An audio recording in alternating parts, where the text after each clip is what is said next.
망설인다는 걸 알아 진심을 말해줘 Two, three, funk it.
Hai, kenalin, nama aku Mutma.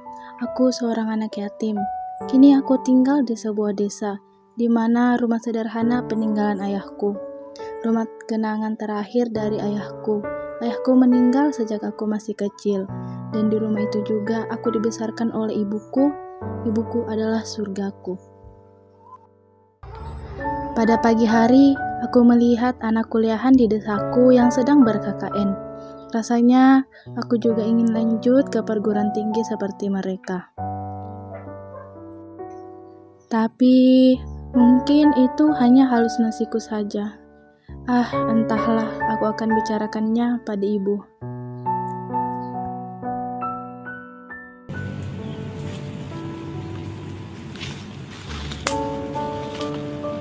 Mama, ini makan siang teh.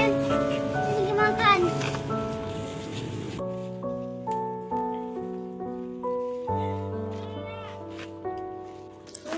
Ini ibuku. Ibuku bekerja sebagai buruh tani.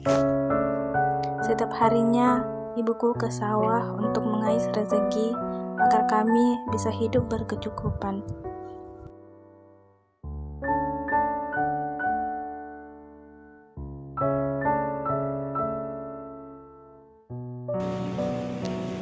Mak, tamat nih aku sekolah. Kayaknya mau jualan gitu.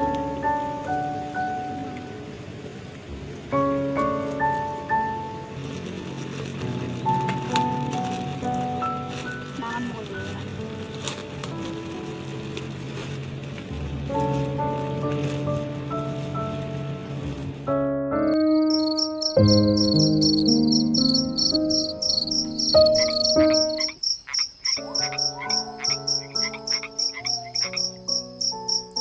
Pada malam harinya, aku melihat ibuku merenung. Mungkin karena perkataanku pada siang hari tadi.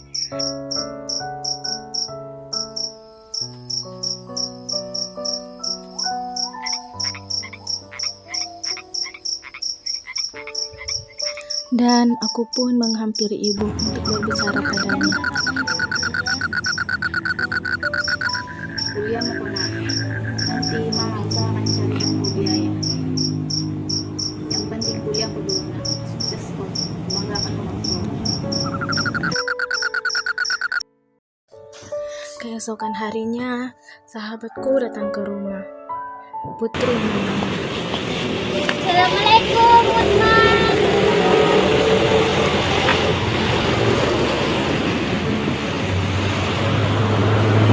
Dek, buka aku ada kuliah. Tapi tuh pendaftaran online bisa kagak nanti ini? Bisa Ji, pakai ini. Anu pergi ke anu, diambil misalkan pergi ke anu kan? Ayo Putri. Iya Mi.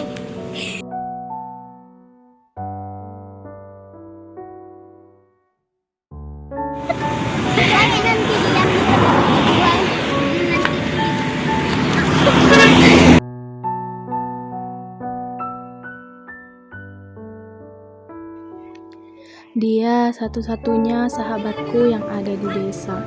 Dan setiap sore kami selalu ke sawah untuk ambil sayur kangkung untuk kami jual. Ayo cari.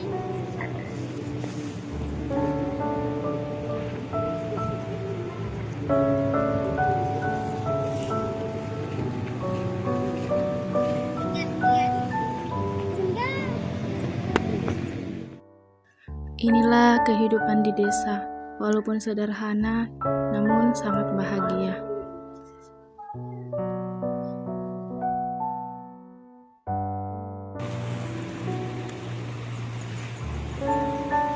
Mana dengan beli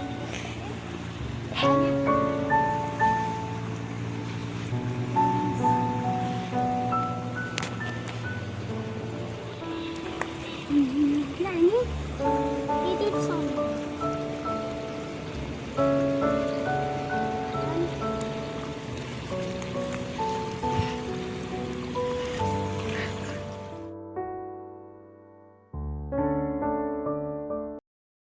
Lihatlah dan bukalah mata hatimu, melihatnya lemah terluka,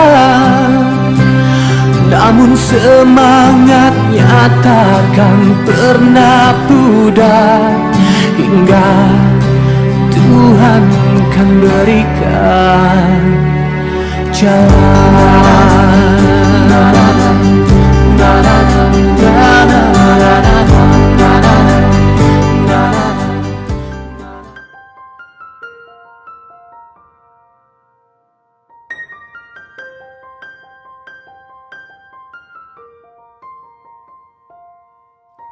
Setelah beberapa minggu terakhir, saya mulai berkuliah di salah satu kampus yang ada di kota Palopo.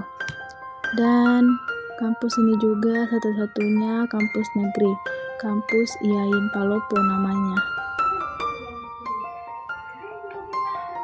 Pada awal masuk kuliah, saya kebingungan di mana ruang kelas saya. Dan saya juga tidak mempunyai salah seorang teman. Dan saya sangat bersyukur karena saya mendapat beasiswa, dan itu juga membantu mengurangi beban ibu.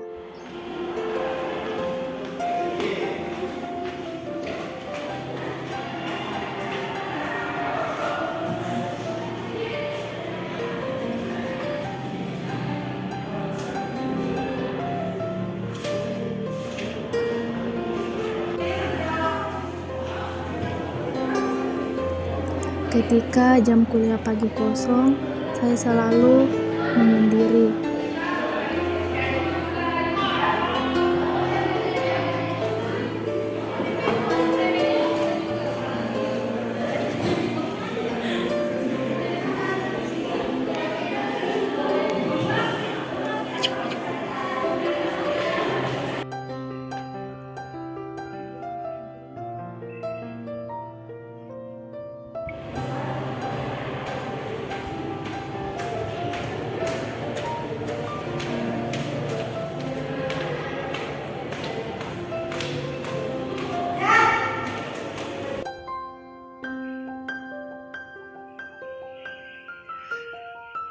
Saya sibuk menulis diary, dan saya juga ke perpustakaan.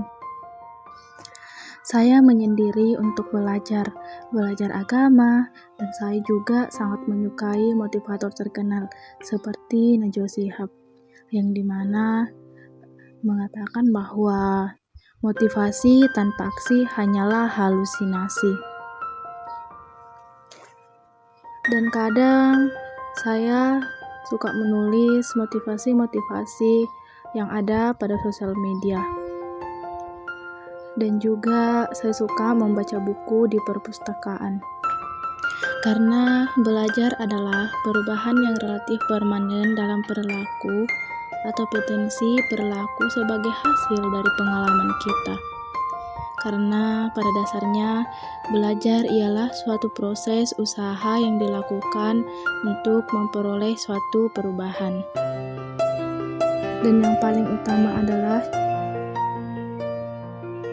Ketika jam 9 pagi, saya tidak lupa untuk melaksanakan sholat duha.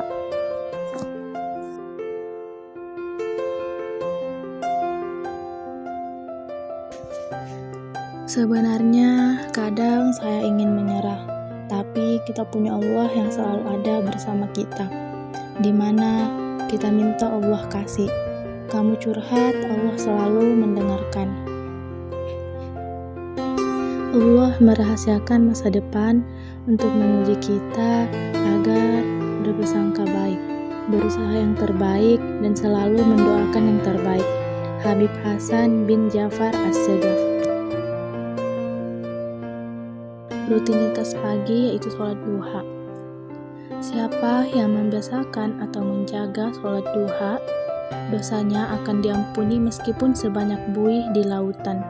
Hadis riwayat At-Tirmidzi dan Ibnu Majah. Dan diingatkan lagi lewat duha, barang siapa yang melaksanakan sholat duha, ia tergolong sebagai orang yang bertaubat kepada Allah. Tidaklah seseorang selalu mengerjakan sholat duha kecuali ia tergolong sebagai yang bertaubat. Hadis riwayat Hakim.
Inilah suasana pada saat proses belajar mengajar selesai. Suasana di kelasku. Teman-teman kelasku pada sibuk dengan temannya masing-masing. Sibuk dengan sahabatnya masing-masing. Sibuk dengan gadgetnya masing-masing. Dan ya, saya hanya sendiri. Paling belakang dan paling di pojok.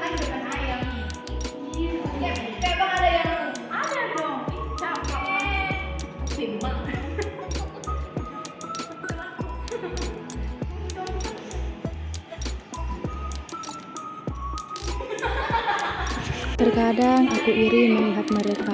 Mereka mempunyai teman-teman yang sefrekuensi dengan mereka.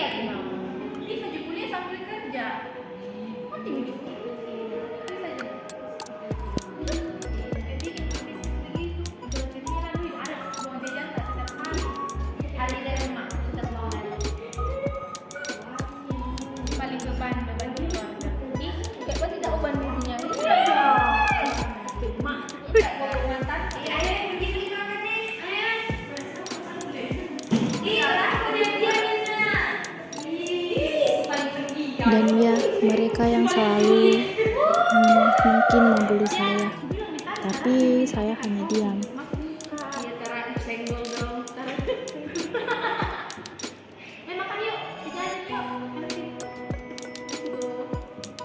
Lapar kita lapar.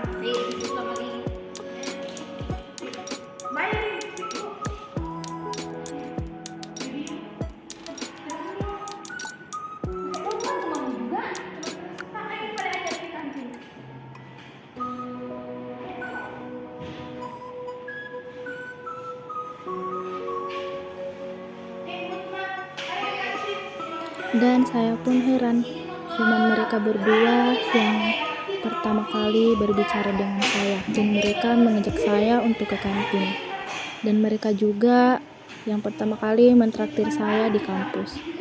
Dan mereka berdua juga sahabat saya yang ada di kampus. Dan ya, disitulah awal kami berteman.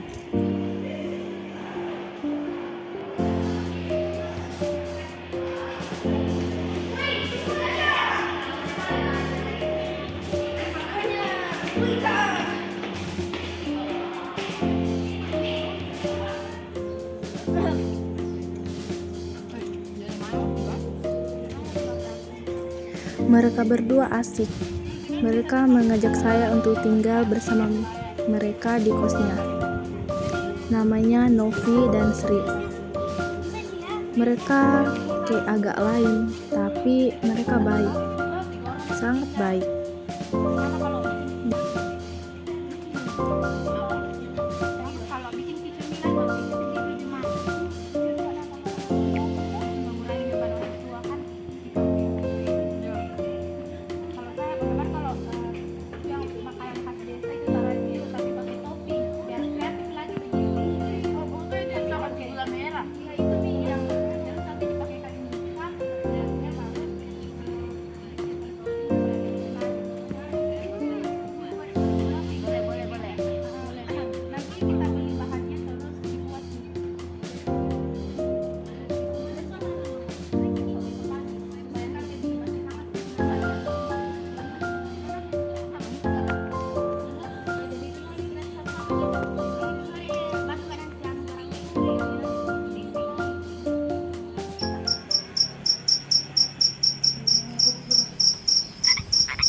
Pada malam hari, saya dan Sri sholat maghrib, yaitu sholat 5 waktu, sholat yang wajib dilaksanakan oleh umat muslim.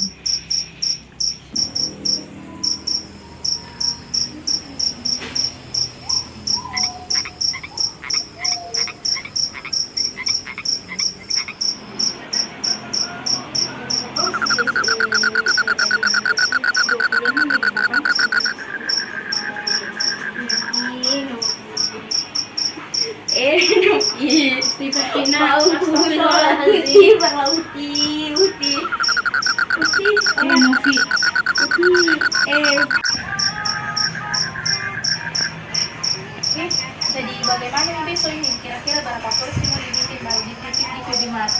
Mungkin bikin potong dulu 15 porsi. Kayaknya masih kurang karena mungkin kasih kembalikan modal atau 20 porsi mulai ditaruhkan topping. Iya, topping gelas mau bilang tadi nah. Rasa tiramisu yang Astaga. kenapa ini? Sudah tak deh. Sudah nih kami sama di print besok. Kenapa nggak kasih ingat kau Itu hidup karena makanya sholat tuh biar dipermudah urusanmu. Itu nih juga nonton ke YouTube, nonton ceramah. Pentingnya sholat 5 waktu, jangan TikTok terus. Dengarin. Bantu kepala nanti lah. Tapi dengan Sebagai hamba yang baik tuh bantu temannya. Ingat kok mungkin juga bikin jualan kayak modern besok. Kira kan biji mau dibikin mah. Iya, mau pagi-pagi. Kok apa kalau lambat lagi pagi kuliah? Mau gak dihukum? pasang alarm gitu. Nonton ke ini. Pentingnya sholat 5 waktu.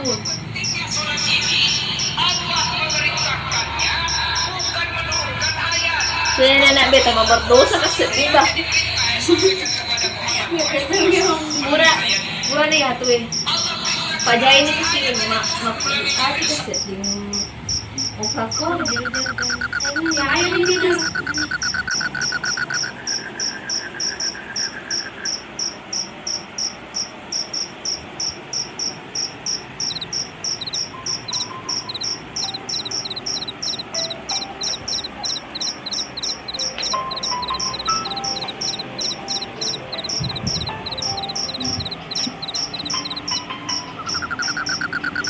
orang bener deh.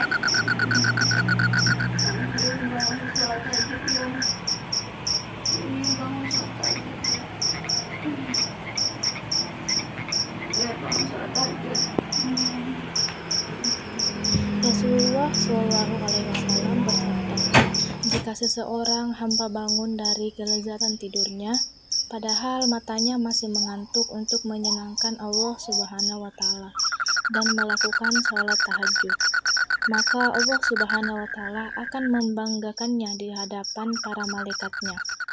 Bukankah kalian melihat hambaku bangun dari kelezatan tidur untuk melakukan sholat yang tidak aku wajibkan atasnya? Maka saksikanlah bahwa aku telah mengampuni dosanya. Hadis riwayat Bukhari, Muslim, dan Ahmad.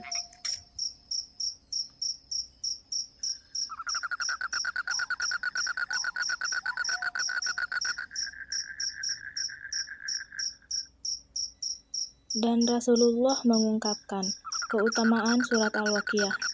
Jika dibaca tiap malam, maka akan mendapatkan perlindungan Allah dari kemiskinan. Selanjutnya, pembacanya akan mengetahui kaum terdahulu dan kaum yang akan datang, berita tentang ahli surga dan ahli neraka, serta berita tentang dunia dan akhirat.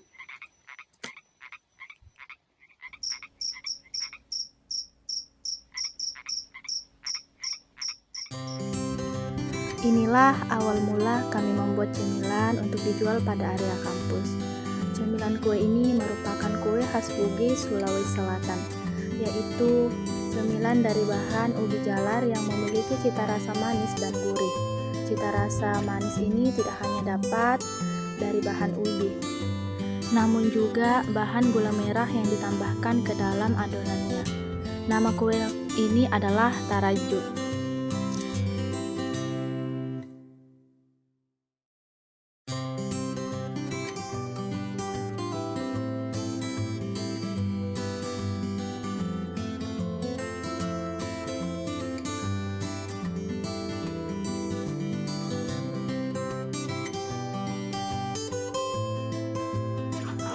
Dan ya, inilah rutinitas kami setiap hari, berjalan kaki ke kampus dan membawa cemilan yang kami buat untuk kami jual di area kampus.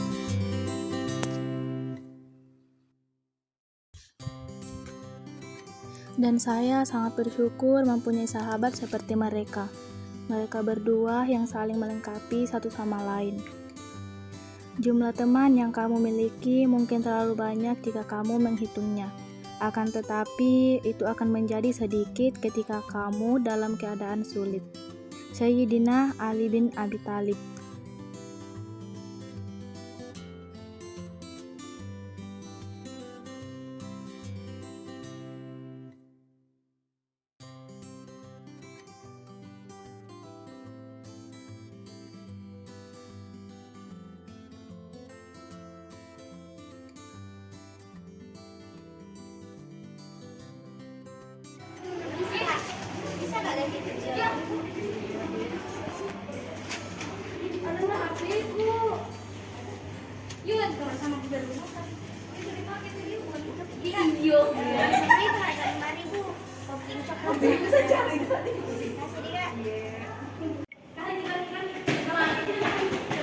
Dan sejak mengenal mereka, hidupku menjadi lebih berwarna karena adanya kedua sahabatku ini.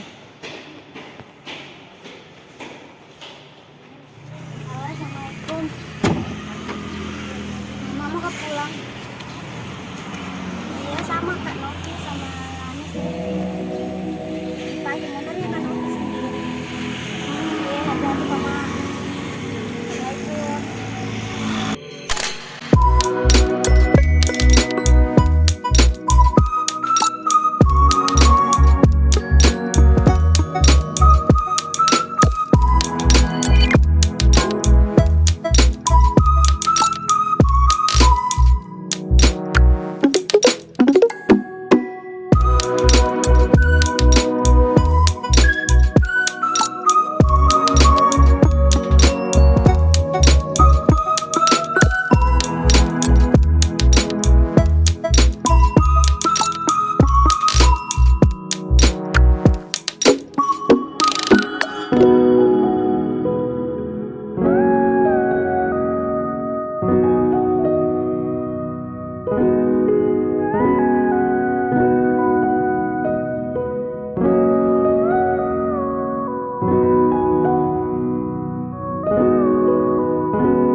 bisa guys.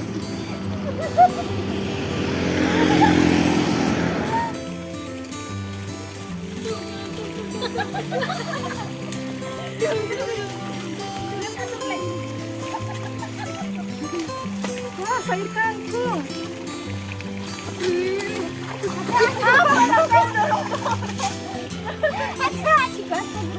Pindah ke mana sumpah nih kan sudah apa?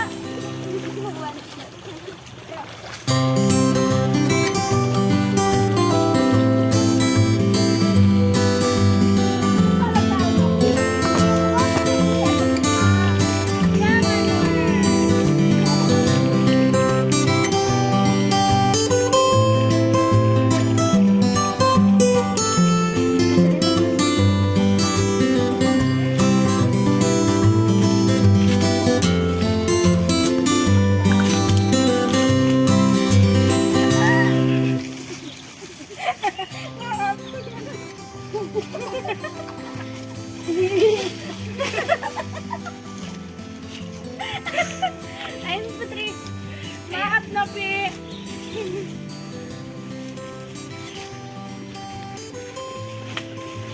Oke, kalian mau berdua.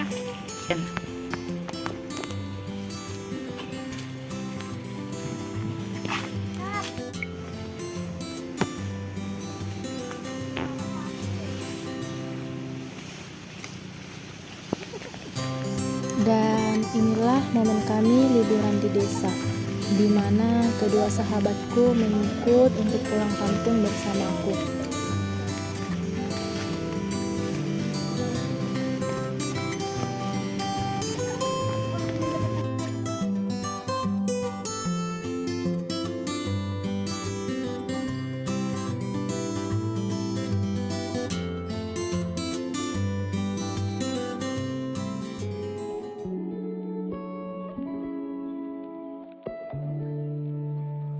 And finally, tepat pada hari ini wisuda saya sendiri dan juga kedua sahabat kuliah saya masih menyusun skripsi. Alhamdulillah saya lulus tepat 3,5 tahun dan meraih predikat cum laude dan juga mendapat beasiswa untuk lanjut ke jenjang magister.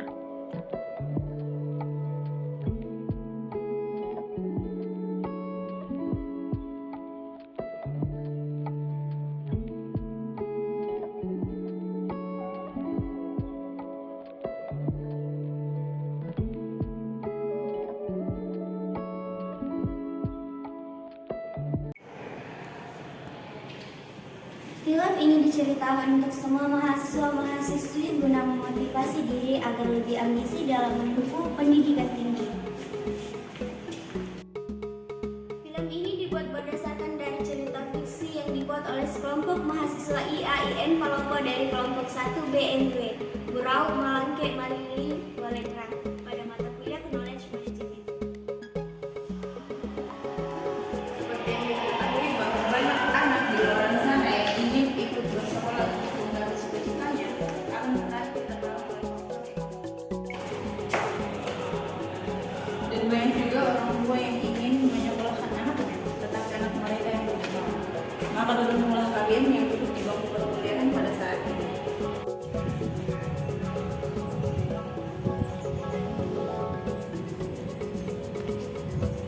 Dalam film ini diceritakan bagaimana cara manajemen waktu kuliah sambil kerja dan berbisnis. Bagaimana seorang mahasiswa mengelola keuangan sebagai anak kos-kosan. Bagaimana rasa syukur yang tak bisa terucap, mempunyai sahabat-sahabat yang selalu saling membantu dan mengajak kita dalam melakukan hal-hal positif, terutama dalam kewajiban beribadah. Dalam kehidupan, kita diajarkan saling membantu, bekerja keras, dan semangat untuk menggapai masa depan yang kita inginkan.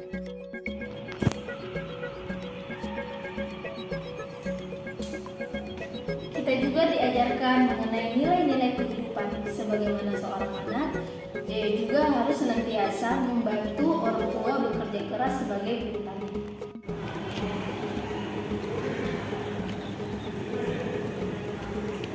Dalam film ini sangat menginspirasi untuk kita semua karena tekad dari seorang anak yang kuat dan motivasi dari diri sendiri, motivasi dari sahabat sahabat, dan yang paling utama adalah motivasi dari orang tua.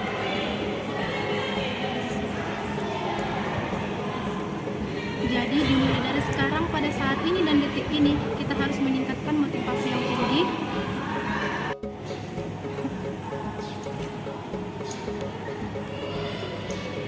untuk meraih prestasi dan meraih masa depan yang cerah dengan usaha dan doa. Karena pada dasarnya motivasi tanpa aksi hanyalah halusinasi.